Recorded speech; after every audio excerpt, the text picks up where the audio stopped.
Praise praise తలాడందరికీ ఈరోజు దేవుని మాటలు ధ్యానించుకుందాము. అపోస్తల కార్యాలు 21వ అధ్యాయము 7వ వచనం. అపోస్తల కార్యాలు 21వ అధ్యాయము 7వ వచనము. మేము తూరు నుండి చేసిన ప్రయాణము ముగించి తొలెమాయికి వచ్చి సహోదరులను కుశలమడిగి వారి యొద్ద ఒక దినముంటిమి. మరునాడు మేము బయలుదేరి కైసరియకు వచ్చి ఏడుగురిలోనొకడును సువార్తికుడునైన ఫిలిప్పి ఇంట ప్రవేశించి అతని యొద్ద ఉంటిమి. కన్యకలుగా ఉన్న 4 కుమార్తెలు అతనికుండిరి, వారు ప్రవచించువారు. కన్యకలుగా ఉన్న 4 కుమార్తెలు అతనికుండిరి. ఫిలిప్పి కుమార్తెలు 4, వాళ్ళు కన్యకలుగానే ఉన్నారు. వాళ్ళు ఎలా ఉన్నారంట? ప్రవచించే ప్రవక్తలుగా ఉన్నారు. దేవుని యందు బలముగా వాడబడిన బిడ్డలుగా ఉన్నారు. ఫిలిప్పి కుమార్తెలు ఆడపిల్లలని ఫిలిప్పి బాధపడలేదు. తన కుమార్తెలను ప్రవచించే వారిగా తయారు చేశాడు.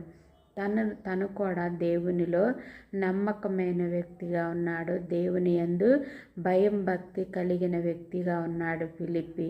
అందుకే తన ఇంటి వారందరితో కూడా, తన కుమార్తెలతో కూడా దేవుని యందు భయం భక్తి కలిగి ప్రవచించే బిడలుగా తయారు చేశాడు.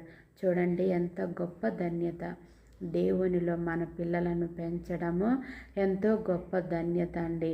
ఆడపిల్లలని అతను వెనకాడలేదు. ఆడపిల్లలైనా మగపిల్లలైనా ఎవరైనా దేవునిలో పెంచడం అనేది మన బాధ్యత.